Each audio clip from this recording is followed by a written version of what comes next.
Então, fica combinado dessa forma. Bom, hoje a gente vai falar sobre engenharia genética. A gente já falou um pouquinho sobre engenharia genética quando a gente falou sobre engenharia industrial, que a gente entrou em processos fermentativos. O processo fermentativo é uma forma de engenharia industrial que pode ou não envolver melhoramento genético, tá? Então, a primeira coisa é a gente pensar em quais aplicações que essa área dentro da engenharia ela vai ter. Isso é engenharia, por que a gente está estudando isso em biomedicina? Porque, na verdade, deixa eu só ver se eu consigo aqui. Na verdade, a gente tem que pensar que a nossa área, ela é uma área que foca na saúde em si. Vocês estão conseguindo ver minha tela?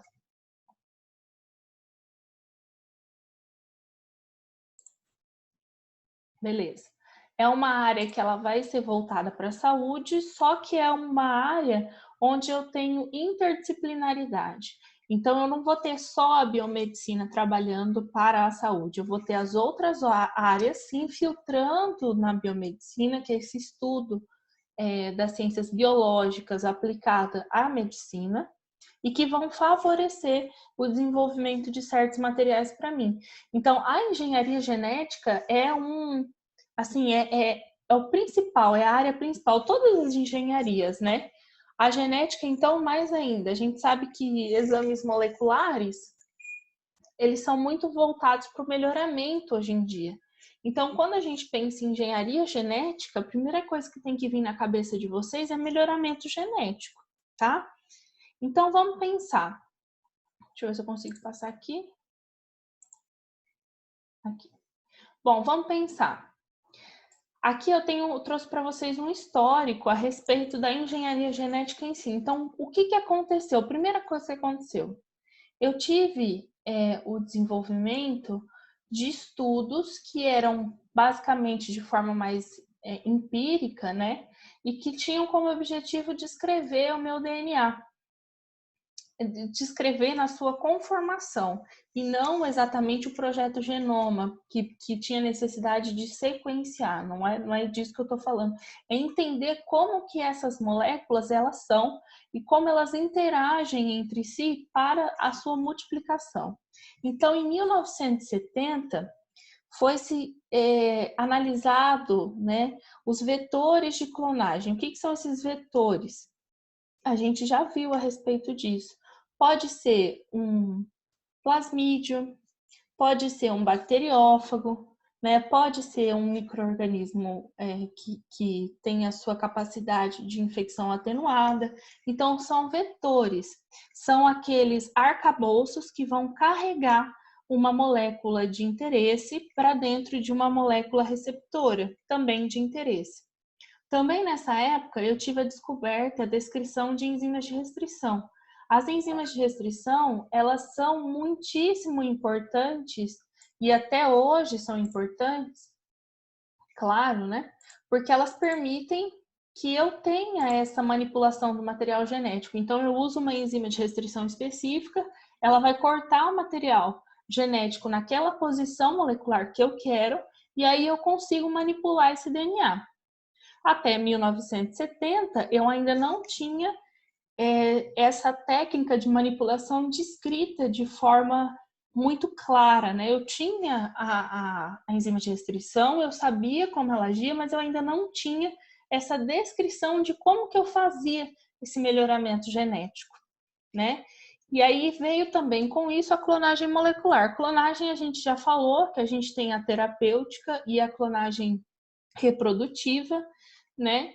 E aí essa clonagem molecular seria clonagem principalmente de micro-organismos, que foram os iniciais, né? Já que eles têm um material genético muito menor. Em 1980, Paul Berg, vocês conseguem enxergar o meu mouse aí? Manda aí para mim que sim ou que não. Sim, beleza, fechou. Então, Paul Berg, em 1980, ele descreveu a técnica do DNA recombinante e ganhou o prêmio Nobel por isso. Mas então Ele descreveu a técnica, patenteou, ganhou o prêmio Nobel. Só isso. Não. É importante que a gente se lembre que, tudo bem, a técnica DNA recombinante vocês já devem ter visto lá na biologia molecular, e esse não é o foco aqui. O que eu quero que vocês entendam é o que aconteceu, o que a descrição dessa técnica e o desenvolvimento dela gerou a fim do desenvolvimento de engenharia genética, né? O que essa técnica gerou? Então, aqui eu coloquei entre parênteses para vocês organismos geneticamente modificados e transgênicos. Tem gente que fala que organismo geneticamente modificado é a mesma coisa que transgênico, mas não é. Olha só, o organismo geneticamente modificado é aquele que teve uma modificação no seu material genético independente da inserção de um gene. Então, pode ser que eu tenha inserido um gene que é de outro organismo da mesma espécie, ou eu posso ter simplesmente cortado, clivado o material genético e retirado aquele pedaço. Ele já é um organismo geneticamente modificado. É diferente de um transgênico. Um transgênico é aquele que eu insiro um material genético de outro organismo, pode ser da mesma espécie ou não, tá? E aí eu vou gerar o transgênico, eu gero um organismo geneticamente modificado que tem em sua modificação o gene de outro organismo, que seja da mesma espécie ou não, tá? Vou falar de novo. Organismo geneticamente modificado é aquele que teve o seu material genético modificado, não necessariamente recebeu material de outra espécie. Já o transgênico, obrigatoriamente, eu tenho que ter feito uma inserção, tá? Ou uma deleção e inserção, mas eu tenho que ter inserido um gene que veio de um outro organismo, ou da mesma espécie ou de espécie diferente. Essa técnica, o organismo geneticamente modificado que hoje a gente consome muito, né, como em alimentos, em animais, né, que são melhorados geneticamente, tudo mais, só foi possível depois da técnica de DNA recombinante. Então é isso que é importante vocês lembrarem, tá? Em 87, desenvolvimento e descrição da PCR, então aí só fez crescer, né? Em 1991, a gente teve a engenharia genética, que permitiu manipulação de genoma de micro-organismos vivos e consequente alteração de capacidade de cada espécie. A partir de 91, então se vocês pensarem, não faz muito tempo isso, a partir de 91, a gente teve a engenharia genética literalmente manipulando organismos vivos para melhorar a capacidade ou de produção primária. Então, vamos supor que eu preciso aumentar a produção de milho. Isso é uma produção primária. Eu estou aumentando a produção de milho para que o meu rendimento agrícola ele seja muito maior. Vocês acham que isso está longe da Biomed? Só que nós, enquanto biomédicos, nós atuamos diretamente na indústria agrícola, testando esses materiais genéticos para saber se eles são ruins para a nossa saúde ou não, né? Para saber se tem algum dano, alguma reação adversa. Então, vamos supor que um cara lá, um agrônomo, ele fez um teste, ou um zootecnista, ele fez um teste e melhorou a espécie que ele está cultivando lá. Pode ser de planta, pode ser de animal, qualquer coisa que seja. Nós, enquanto biomédicos, a gente pode receber uma amostra disso e fazer testes de citotoxicidade, fazer testes de capacidade antimicrobicida, a gente pode fazer teste de tato, olfato, paladar, né? Então a gente pode trabalhar com várias áreas.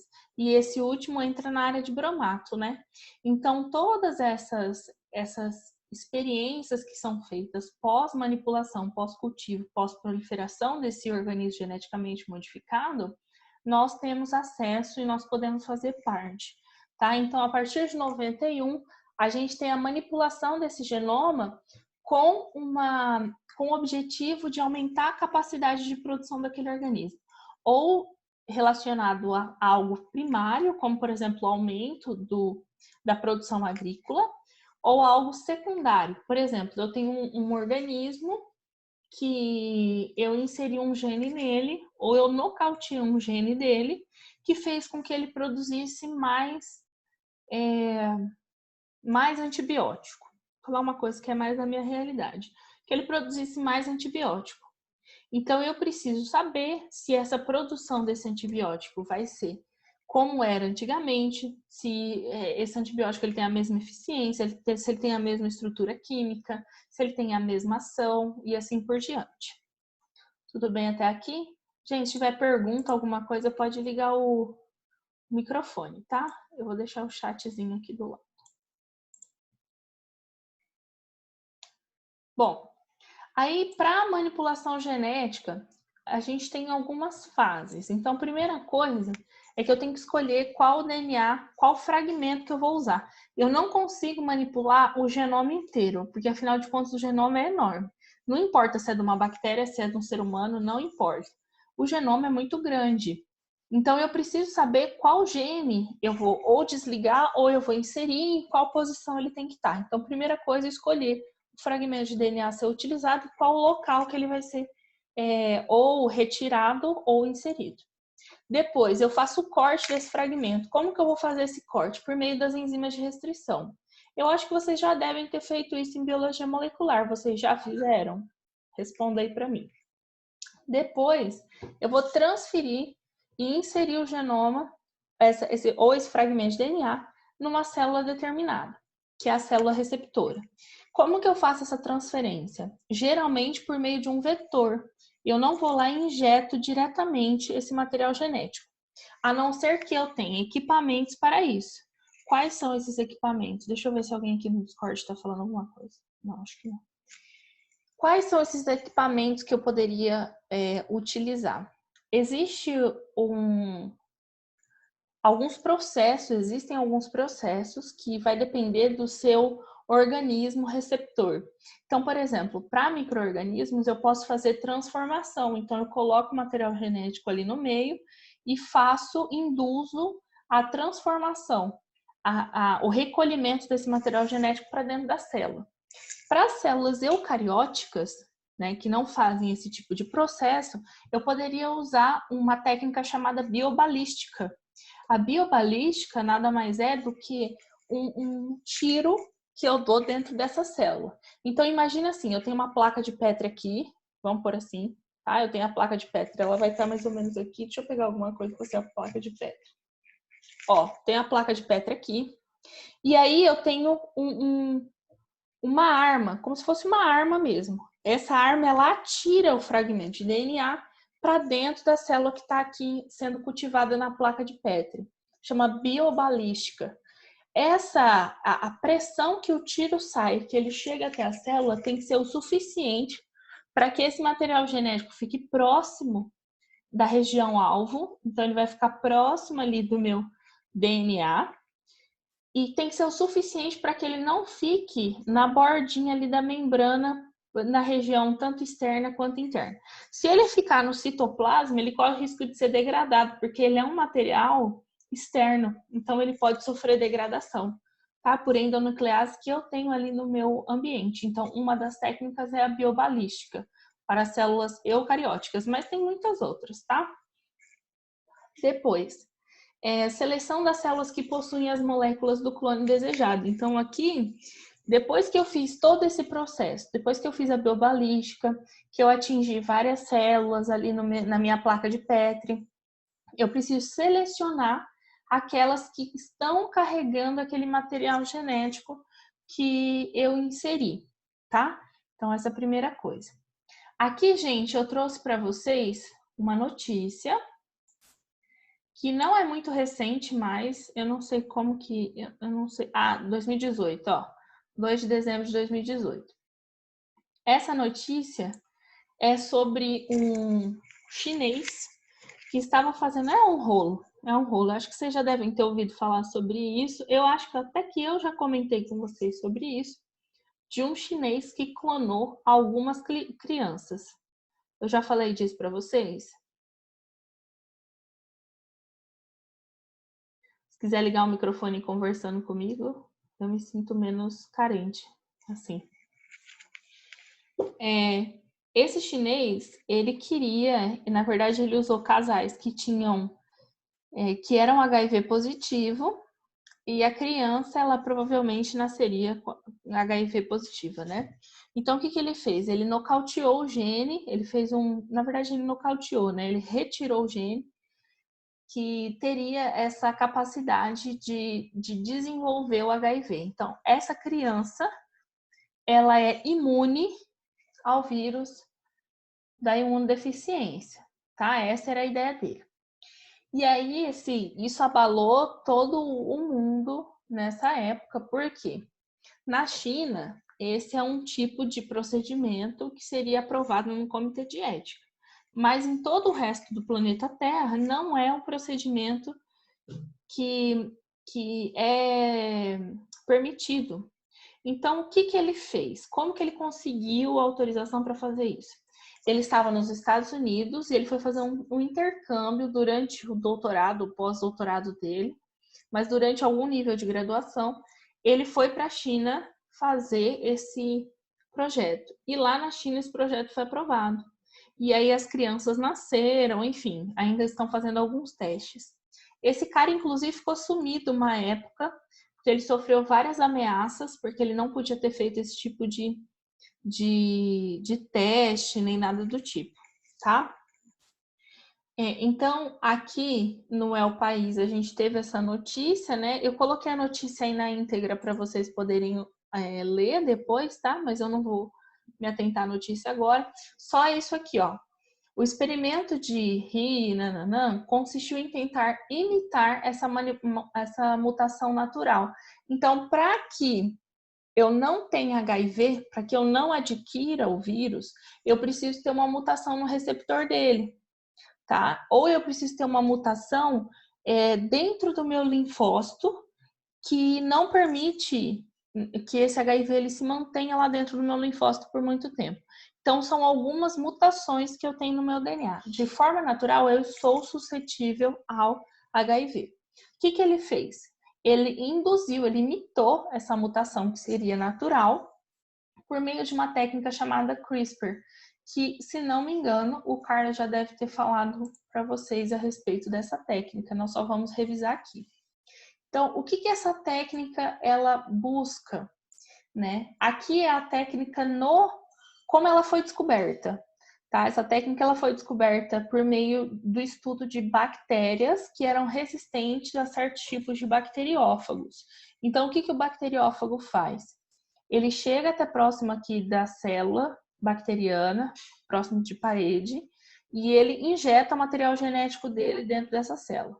Depois que ele injeta o material genético dele dentro da célula, esse material ele é incorporado em uma sequência palindrômica. O que significa isso? São sequências que se repetem ao longo do material genético.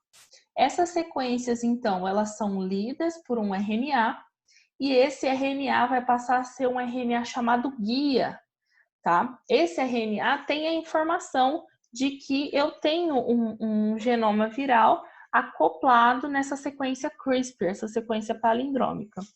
Esse RNA ele vai guiar uma endonuclease e essa endonuclease vai fazer a clivagem desse material genético quando essa bactéria tiver uma reinfecção. Então, seria quase que uma imunidade adaptativa. Deu para entender? Tá tudo bem aí? É só uma revisãozinha, que eu acho que vocês já devem ter visto isso com o Carlos. Sim ou não?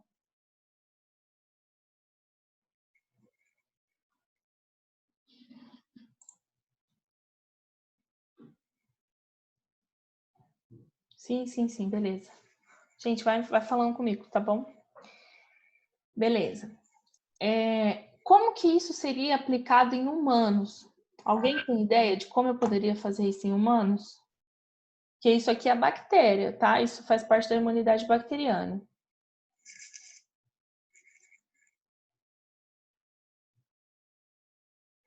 Como poderia ser feito isso em humanos?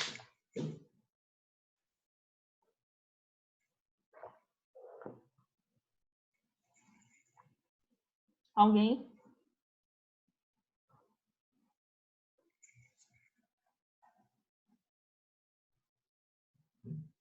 Usando um vírus de que forma? É a Jaque tá falando?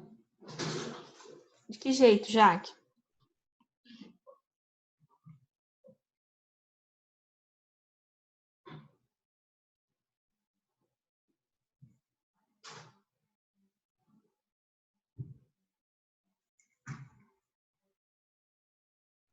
Foi tipo isso.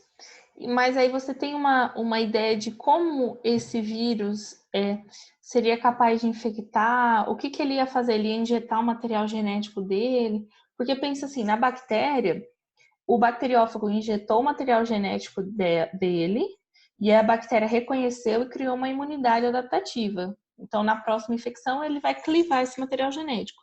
Mas e no humano? A gente pode usar um vetor.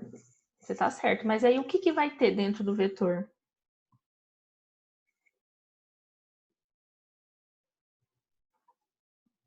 Algum chute?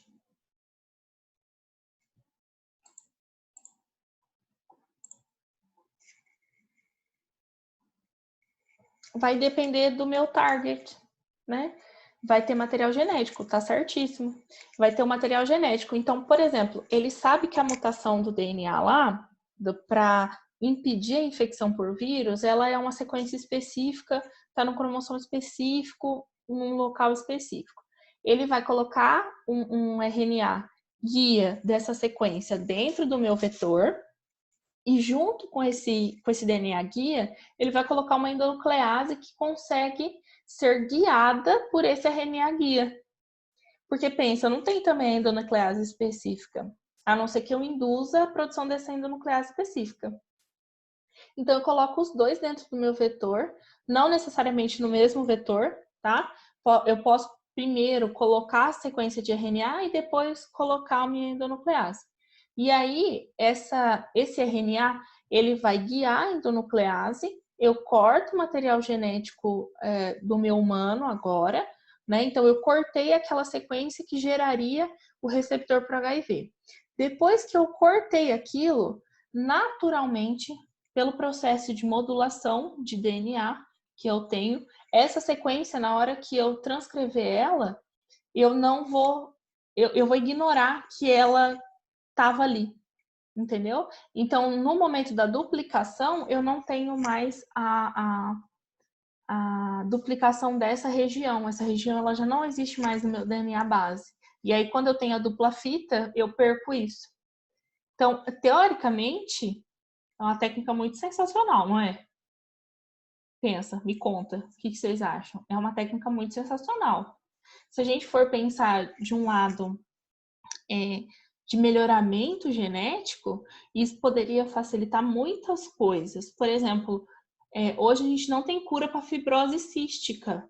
Fibrose cística é uma doença que faz com que o pâncreas comece a secretar muitas secreções. E aí eu tenho um aumento de viscosidade no pulmão, eu tenho aumento de viscosidade em volta de órgãos. Então, isso é muito prejudicial, principalmente no quesito pulmonar, porque o meu pulmão, ele fica como se fosse uma fibrose mesmo, ele gera uma fibrose. E aí ele não tem a mesma elasticidade que ele tinha, eu tenho maior suscetibilidade a infecções sérias, né? Então, essa doença, por exemplo, ela é genética, ela é muito pontual, então com a técnica de CRISPR eu conseguiria corrigir, tá? O chinês, ele corrigiu em que momento esse receptor? Durante a fase embrionária. Então ele pegou algumas células ali do cordão umbilical, tratou aquelas células e devolveu, fez um pull e jogou de volta. E aí por competição, né, e por multiplicação dessas células. Oi, alguém? Estou me ouvindo.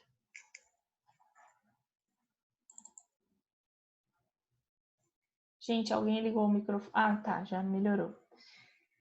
E aí, nessa questão de pool de células, ele conseguiu impedir a tradução, né, desse material genético em uma proteína receptora. É o que poderia ser usado para várias doenças, como a fibrose cística,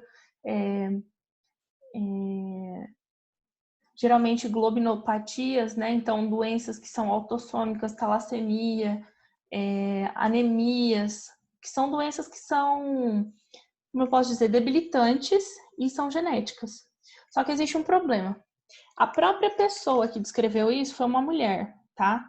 E quando ela leu a respeito dessa Aqui é sobre envelhecimento precoce. É uma outra aplicação da mesma técnica, também a técnica de CRISPR, tá? Inclusive esse carinha aí que vocês estão vendo aqui na tela, ó, ele é um dos pesquisadores, tá? Que estão tentando aplicar essa técnica para o envelhecimento precoce, tá bom? Deixa eu achar o que ela fala.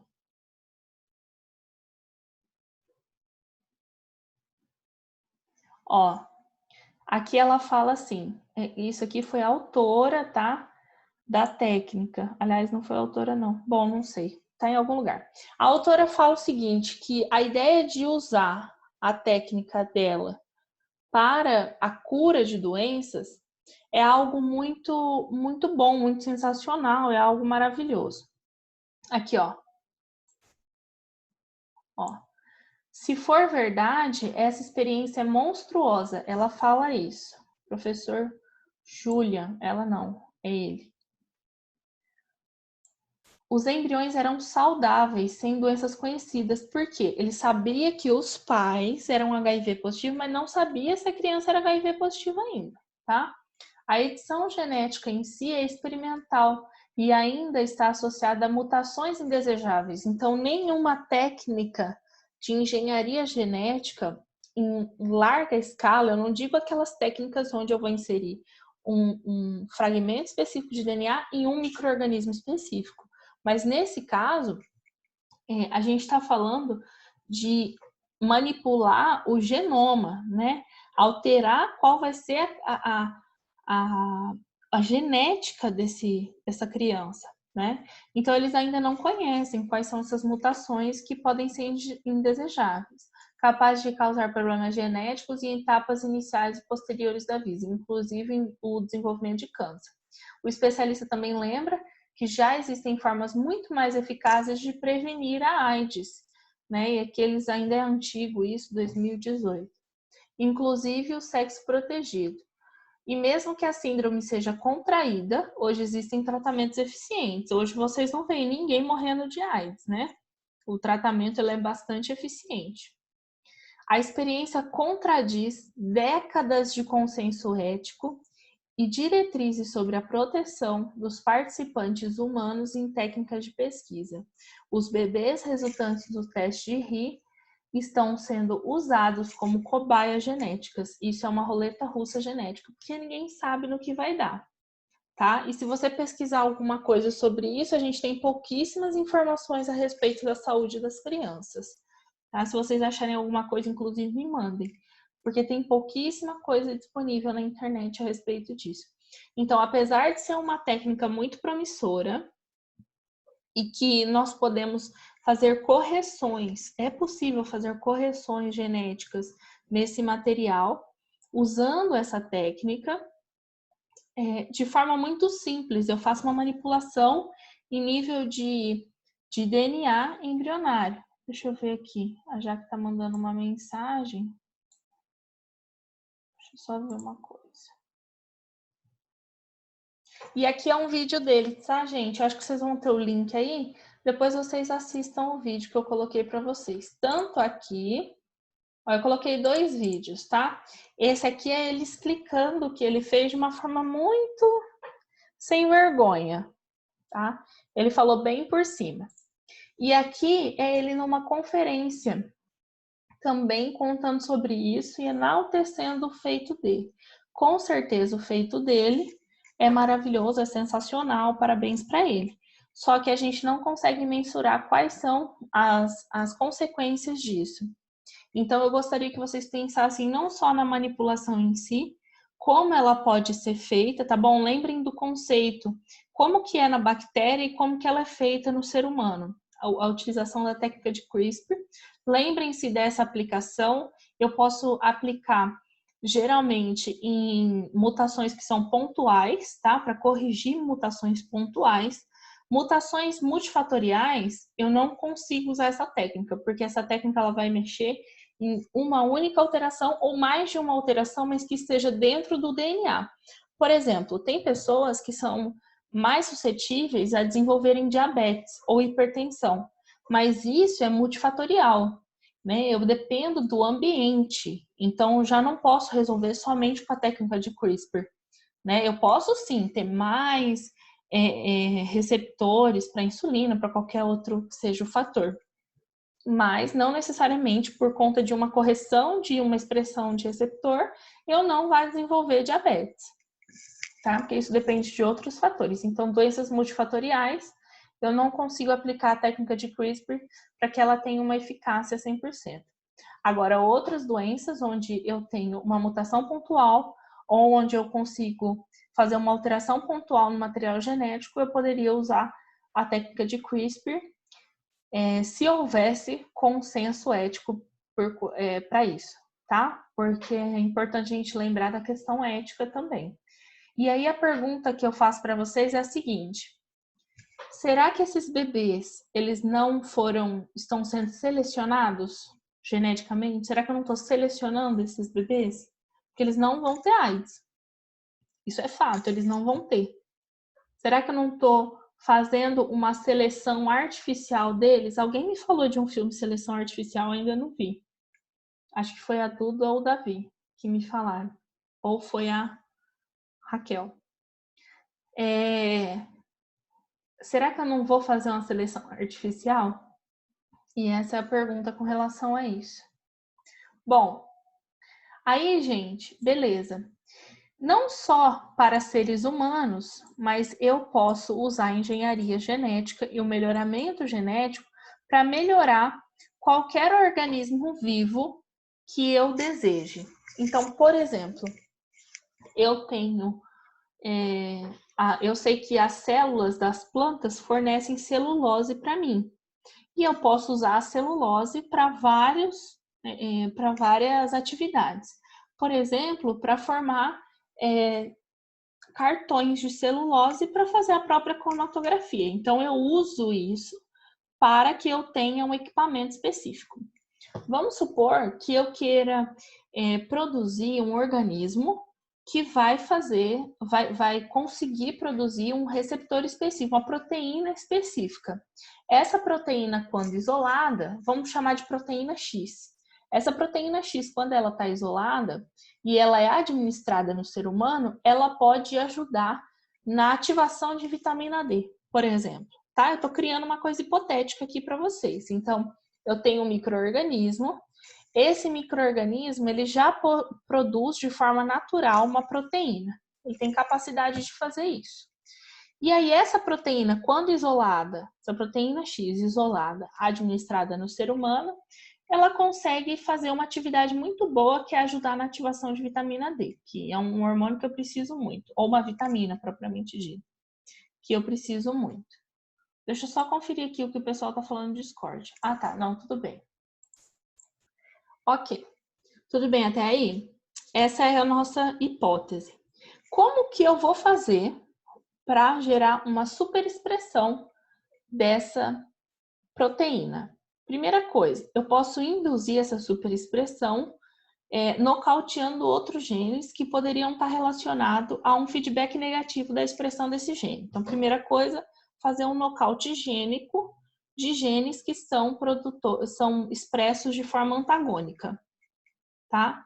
Segunda coisa, eu posso superexpressar esse gene induzindo essa expressão dele. Então, eu começo a estimular os estimuladores dessa expressão, os reguladores dessa expressão gênica. Vamos supor que eu tenha uma bactéria que não é aquela que produz essa proteína, mas que ela se desenvolve muito mais rápido. Vamos imaginar que essa proteína X, ela é produzida por micobactéria. Micobactéria demora 30 dias para crescer. E eu quero que essa proteína, ela seja gerada em larga escala, em escala industrial. O que eu posso fazer? Produzir um transgênico.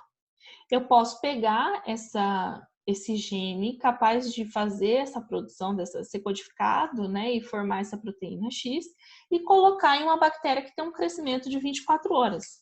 Ou no Staphylococcus, por exemplo, que a cada 20 segundos tem uma nova geração. Então, eu vou montar um Staphylococcus, vou por aqui, tá, gente? Não, é tudo hipótese. um Staphylococcus transgênico. Agora ele foi manipulado geneticamente. Entendam, todo transgênico é um organismo geneticamente modificado, mas nem todo organismo geneticamente modificado é um transgênico. Nesse caso, aliás, vamos voltar. Se eu tivesse pego essa bactéria que produz a proteína X e tivesse super expresso de alguma forma o material genético dela, o gene dela, que faz a codificação dessa proteína, eu estaria fazendo um organismo geneticamente modificado. Modifiquei ela, só que não inseri nada nela. Só que aí eu vou pegar esse fragmento e vou inserir uma bactéria de crescimento mais rápido. Então, eu estou formando um transgênico. Formei um transgênico. O que eu quero desse transgênico? Eu quero que ele se desenvolva de uma forma muito rápida para que eu consiga produzir em larga escala aquela proteína X que eu posso usar para ativar a vitamina D no meu corpo. Então, eu estou usando a engenharia genética em prol da biotecnologia. Beleza. Só que aí existe um problema, porque eu preciso extrair essa proteína dessa mistura toda de células. O que eu vou fazer? Eu vou pegar esse transgênico, que agora está super produzindo a proteína X, e vou fazer a extração desse material em laboratório. Se eu pegar essas células e macerar elas, vamos supor que eu esteja macerando. Ou no laboratório a gente não macera, né? No laboratório a gente coloca dentro do Eppendorf, geralmente com líquido, coloca um material para alisar parede celular. Se aquela proteína estiver em membrana, né? Então eu liso parede celular, exponho a membrana, coloco num vórtex isso. Posso vortexar ou eu posso até usar pérola de vidro para quebrar essas estruturas e liberar essa proteína. Então, essa proteína agora está no estado líquido, né? Diluído, dissolvido. Eu posso fazer essa extração. Então, eu tenho como modelos de extração líquido-líquido, sólido-líquido ou extração por fermentação. A fermentação, vocês já viram, gente. A fermentação é aquela que a gente já estudou. A única diferença é que ao invés de você... aliás, não tem diferença nenhuma, né? Aquela lá era em larga escala. Você podia pegar o álcool e usar esse álcool para fazer combustível, por exemplo. Então, essa é uma extração por fermentação. Nesse caso aqui, eu posso pegar essa proteína que está diluída em um líquido, tá? Deixa eu só ver se alguém está mandando alguma mensagem que eu estou ouvindo barulhinho. Acho que não. Eu posso pegar essa proteína que está diluída em um líquido e eu posso usar alguns agentes que são extratores. Por exemplo, o clorofórmio, ele é mais denso que a água, eles não se misturam, tá? Se essa proteína ela tiver afinidade pelo clorofórmio, então se ele for polar ou apolar, eu tenho essa capacidade de retirar essa água que está a minha proteína, eu retiro essa água e eu levo toda essa proteína para o meu clorofórmio. Isso é um exemplo. É claro que com proteínas a gente evita de usar clorofórmio. Então, a fração líquido-líquido.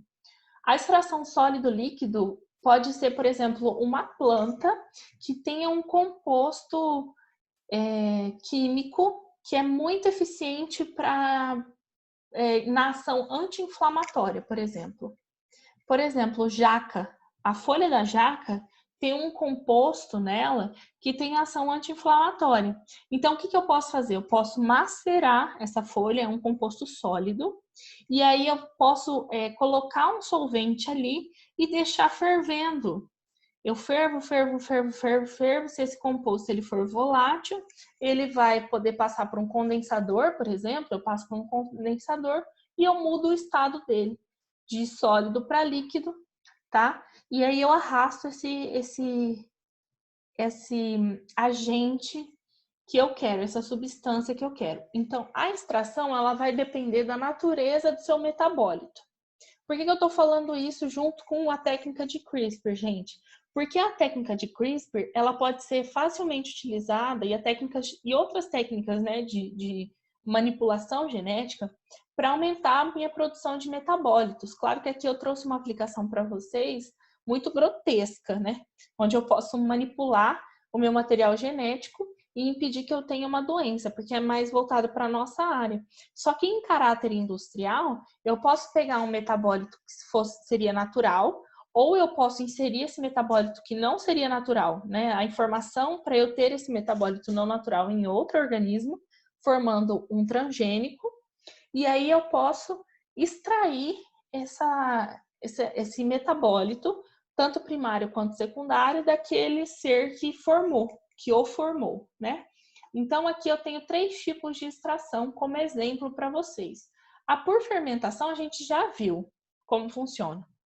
A extração sólido, líquido e líquido-líquido, eu trouxe para vocês alguns vídeos que eu deixei linkado lá no Aprender. Aí vocês assistam depois se vocês quiserem, tá? É muito bacana porque essa parte ela é bem química e aí nesses vídeos ele mostra como que é feito. Essa sólido líquido eu não achei nenhum vídeo que fosse curto e que fosse com uma voz normal, né? Mas é aquela voz do Anonymous, é aquela voz lá que tá no vídeo. Só que o vídeo é muito bom porque ele tem acho que 5 ou 7 minutos e ele mostra a extração de capsaicina da pimenta, que é aquilo que dá o ardido da pimenta, né? Aquela substância que dá o ardido da pimenta, que hoje em dia é muitíssimo usado como antimicrobiano, tá? Então, além disso, anti-inflamatório, né? Ajuda em processos inflamatórios em alguns casos e agora está sendo estudado até para o câncer, tá? Para combate ao câncer. Então, alguns métodos de extração eu deixei lá no Aprender para vocês, por favor, deem uma olhada lá depois.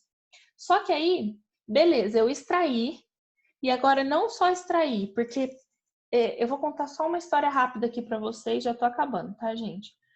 Só uma história rápida aqui para vocês. Uma vez eu tava o Carlos pode confirmar isso, que ele tava comigo lá na sala dos professores. E chegou uma aluna, lá na sala dos professores, uma aluna da farmácia, e me falou assim, professora, eu estava com uma bisnaga na mão. Professora, eu criei um creme bactericida, é um creme dental que ele é bactericida. Aí eu falei assim, mas bactericida é meio perigoso, né? Aí ela falou assim, professora, mas por quê? Eu falei, porque você vai matar todas as bactérias da sua boca, você vai ficar sem proteção. Ela falou, mas a minha intenção era mostrar a eficiência e não sei o que. Eu falei, tudo bem. Aí ela falou assim, olha, esse creme que eu criei, ele tem como base um composto alcoólico. Então, ela fez uma extração na base de álcool de folha de abacate. Aí eu falei, nossa, que legal. Ela usou a folha de abacate, ela extraiu por meio de uma extração alcoólica e agora ela tem um extrato alcoólico, que a gente chama, e colocou isso dentro de um creme, manipulou. Aí ela virou para mim e falou assim, e eu quero ver qual que é a eficiência bactericida do creme. Falei, como assim? Sim, eu quero fazer testes microbianos para tentar achar qual que é a eficiência desse creme. Mas você não falou que era um creme bactericida? Aí ela falou, é um creme bactericida. Falei, mas como que você está me falando isso se você nunca fez o teste? Aí ela parou, fez uma cara de Nazaré assim e ficou meio que sem saber me responder. Eu falei assim, olha, antes de você manipular, você precisa saber o que tem ação, né? Porque olha só, gente, o extrato alcoólico ou o extrato oleoso de qualquer folha de vegetal ou qualquer metabólico, qualquer coisa que seja, ele não está purificado, né? Ele precisa ser purificado para eu entender qual que é a ação antimicrobiana de cada fração, ou qual que é a ação anti-inflamatória de cada fração, ou qual que é a ação antitérmica de cada fração. Eu preciso fracionar para eu entender qual fração que tem atividade, né? Eu não posso simplesmente pegar o negócio completo e fazer um creme e falar que aquele creme funciona. Por quê? Porque pode ser que eu tenha compostos ali naquelas frações que são tóxicos, então eu não posso usar. O certo é eu isolar essa fração que tem uma ação correta, já conhecida, ou estudar essa fração para ver se ela tem essa atividade e aplicar para saber qual que é o nível de morte que ela vai causar nas bactérias e qual que é o nível de diminuição de metabolismo, de estase que ela vai causar. Ou se eu estiver fazendo algum trabalho com inflamação, eu preciso saber qual fração é anti-inflamatória. Porque vai que eu tenho uma fração lá que é citotóxica, que vai matar todas as minhas células, que vai queimar a minha pele. Eu não posso fazer isso. Então, para diminuir esse nível de erro, eu faço primeiro separação das substâncias que eu tenho ali presente, depois que eu extraí. Então, vamos supor lá, eu extraí, fiz essa extração inicial, e que eu queria só a proteína X. Só que junto com essa proteína X pode ter vindo outras coisas. Então, como que eu vou separar? Geralmente, essa separação ela pode ser feita por cromatografia, que é o mais comum, porque é o mais barato e o mais simples de fazer.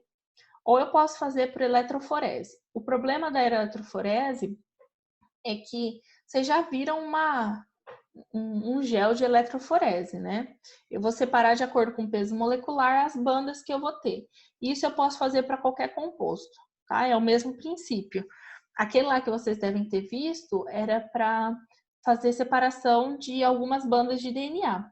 Mas eu posso, por exemplo, pegar uma substância, uma mistura que tem vários compostos junto, e aí, por diferença de peso molecular, cada fração dessa substância vai ficar dentro de um pocinho, tá? Isso é muito bom. Essa técnica ela é boa, só que ela não te dá um padrão de que substância é aquela, tá? Por isso que eu uso a cromatografia, porque a cromatografia eu consigo estabelecer um padrão da substância, que eu já tenho muitos artigos relacionados a isso. Deixa eu mostrar aqui para vocês. Sem contar que a cromatografia é tanto qualitativo quanto quantitativo, né? Então, ó, aqui eu acredito que vocês já devam ter visto algo a respeito de cromatografia com análise. Ai, meu Deus, alguma análise, provavelmente com a Angélica, talvez análise toxicológica, porque a cromatografia é muito usada para teste toxicológico, mas como a gente está falando sobre separação e extração de substâncias, eu preciso relembrar cromatografia com vocês. Então, eu posso ter uma cromatografia de uma cromatografia gasosa, uma cromatografia líquida, né? A cromatografia líquida é aquela onde a minha fase móvel ela é líquida. E a cromatografia gasosa é aquela onde a minha fase móvel ela é um gás. É um gás inerte, geralmente, que aí eu pressiono esse gás para passar por meio de uma coluna. E aí nessa coluna eu posso ter um detector, que pode ser por meio de espectrometria de massa.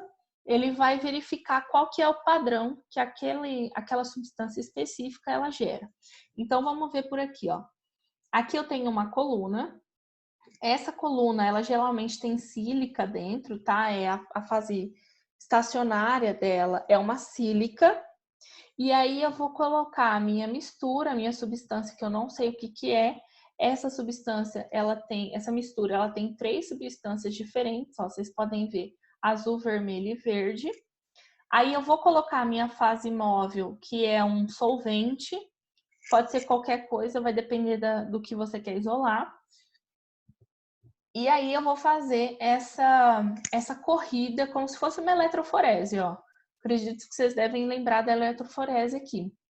Então, quando eu coloco essa corrida, quando eu coloco essa substância para correr aqui na minha coluna, eu vou separar de acordo com o peso dela, né? De acordo com o tempo que ela leva para percorrer toda essa coluna, eu posso estabelecer um padrão para essa substância.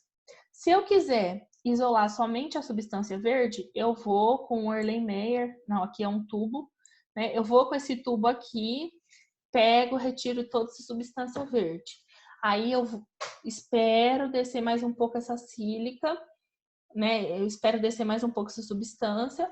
E aí, quando chegar aqui na vermelha, eu pego a vermelha e separo. Quando chegar aqui na azul, eu pego a azul e separo. E aí, eu vou fracionando essas substâncias que eu tenho dentro da minha mistura inicial. Então, vamos supor que aqui seja aquilo que saiu lá que eu extraí, líquido, da minha bactéria que estava produzindo a proteína X, que ajuda na ativação da vitamina D. Só que eu não sei se tem só proteína X lá. Então, eu vou separar, eu posso separar dessa forma. E aí, depois, se eu quiser, eu posso pegar só essa verde aqui e fazer todo esse processo de novo. E aí, eu posso usar uma sílica menorzinha, que vai facilitar a separação de compostos um pouquinho menores, tá? Isso aqui é usado, essa cromatografia aqui, ela é usada para coisas que são maiores, misturas que têm uma maior quantidade, né, tanto da mistura quanto da substância que eu estou pesquisando. Agora, existem agora metodologias que são automatizadas disso aqui, que eu posso usar substância em menor quantidade, tá? E aí, aqui eu trouxe para vocês desse lado uma cromatografia gasosa. Como que funciona? A cromatografia gasosa é para eu identificar substâncias em gás, tá? Em gases, em coisas que estão no estado gasoso. Então, vamos supor que eu tenha feito tipo um bafômetro, tá? Ou então, que eu esteja em uma área onde eu acredito que, decorrente de queimadas, alguma coisa do tipo, eu possa ter algumas estruturas tóxicas, algumas substâncias tóxicas desse ambiente.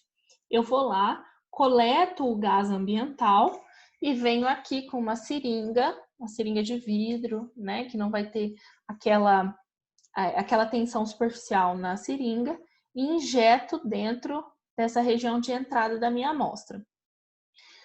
Nessa coluna aqui, eu tenho uma pressão de um gás inerte, um gás que não vai fazer diferença para a minha amostra. Esse gás ele vai empurrar a minha amostra por toda essa coluna.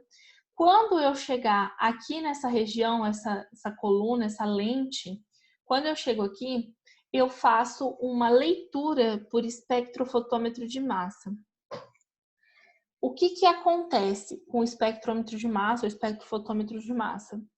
Esse espectro ele vai emitir uma luz que vai cobrir toda aquela molécula que eu quero. Então, vamos supor que a molécula seja isso aqui, né? Então, a molécula ela está aqui. Quando eu emito essa luz, ela vai tentar identificar qual que é o tamanho, a forma e a profundidade que essa substância tem. O que isso vai me fazer? Eu vou conseguir diferenciar as substâncias que eu tenho ali no meu meio. Então, feito isso, essa informação ela é passada para um detector. Esse detector vai codificar essa informação e vai gerar uma resposta gráfica sobre as estruturas que eu tenho ali na minha amostra, que é chamado de cromatograma, que é esse gráficozinho bonitinho aqui. Intensidade em milivolts por segundo é a intensidade de luz que ou de luz ou de massa, né, que aquela estrutura me manda depois que eu passo ela por um detector. E o tempo em minuto é o tempo que essa estrutura leva para percorrer todo o meu sistema. Então, se fosse aqui, ó, nessa cromatografia de coluna, é o tempo que essa substância demora para que eu consiga recolher ela aqui embaixo, demora para se separar. Nesse caso aqui da espectrometria, da cromatografia gasosa, é o tempo que essa substância demora para ser empurrada e para ser lida aqui nessa coluna. Aqui também é uma coluna, tá? O tempo que ela demora para ser lida aqui nessa coluna. Eu tenho certeza que ou a Angélica passou isso para vocês, ou ela vai passar, e aí ela fala com muito mais propriedade, porque ela trabalhou com isso a vida inteira. Mas agora só para vocês entenderem que a cromatografia, ela é um equipamento muito, muito, muito usado dentro da análise biotecnológica, que ela permite a separação, a fração dessas substâncias dentro de um composto que pode ter sido extraído de qualquer lugar.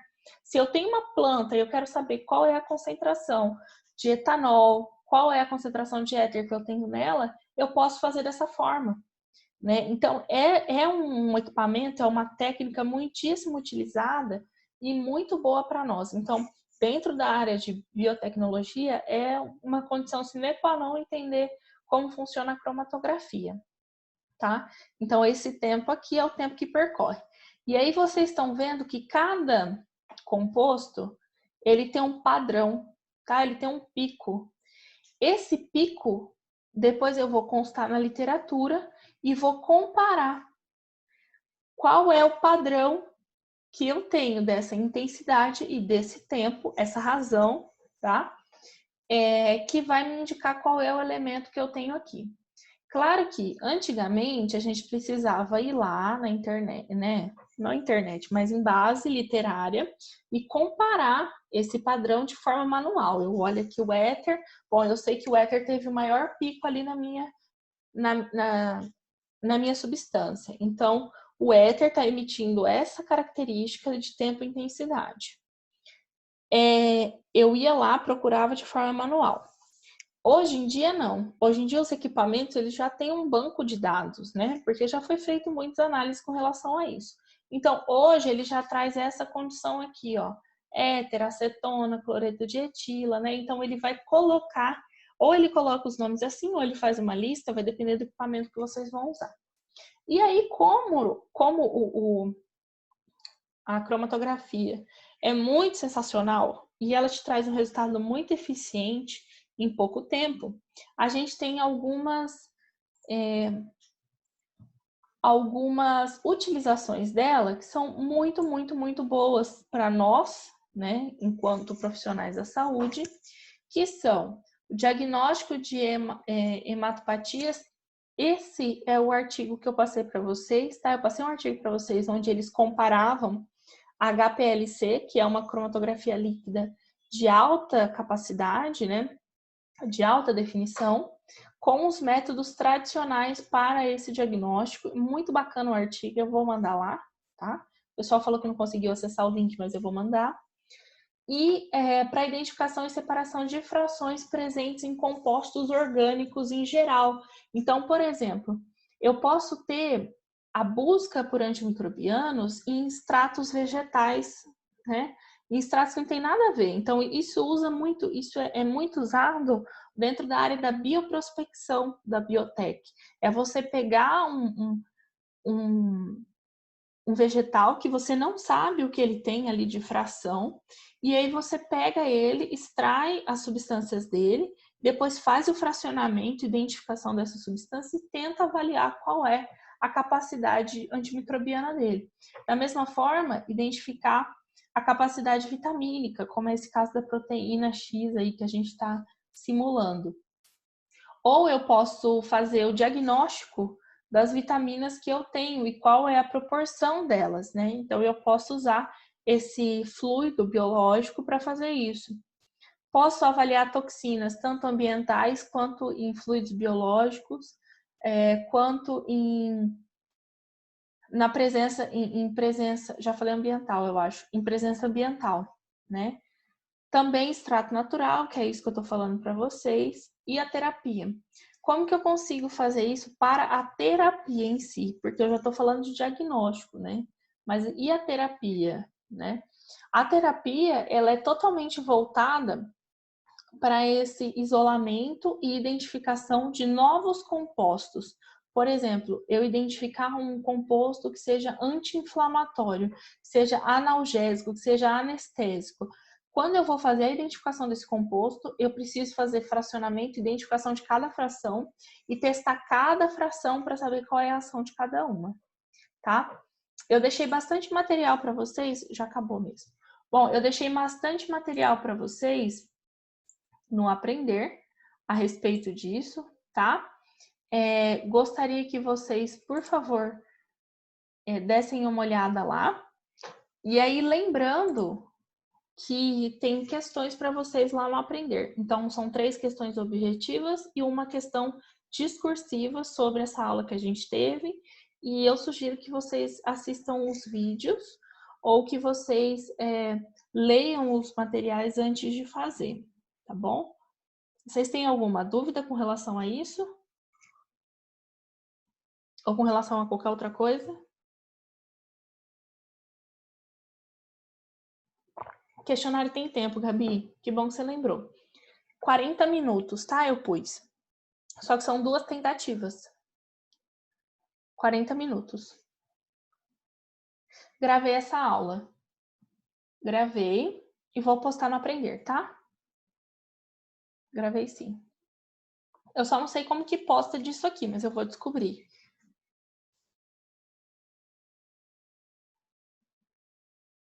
Só isso? Tudo bem? Nossa, 15 para 5. Achei que eu fosse falar tão rápido hoje. Não aconteceu. Tá bom, gente? Então, semana que vem, deixa eu só olhar como que tá o cronograma de vocês. Semana que vem vai ser algum tema do seminário, tá? Eu já vou começar algum tema, porque, na verdade, deixa eu dar uma olhada aqui. Semana que vem não é... Semana que vem é dia 27. Então, nós temos aula dia 27, vai ser um tema do seminário. Dia 4 vai ser o tema do seminário. Dia 11 é pra gente voltar. Se a gente não voltar, né? Eu vou ver com ela, Elô. Pode deixar, eu vejo sim com a Valéria. Se a gente não voltar dia 11, eu vou continuar fazendo dessa forma, tá? E aí, eu já vou aproveitar esse questionário para vocês, para a gente ir treinando essa coisa de responder rápido esse questionário que é online, tá? Vou tentar deixar vocês mais ambientados com esse processo. Mas tomara que a gente volte, né? Porque, pelo amor de Deus, não aguento mais ficar em casa. Tá bom? Então, qualquer coisa, vocês podem me mandar mensagem, tanto pelo Discord quanto pelo WhatsApp, tá? Não hesitem em me mandar mensagem, não. Beleza? Fechou. O que tá falando assim? Grava a próxima aula também, por favor, que eu vou estar no médico. Gravo sim, Carol. Sempre vou gravar, tá bom? Beijo, boa semana para vocês, tá? Qualquer coisa é só mandar mensagem. Tchau, tchau.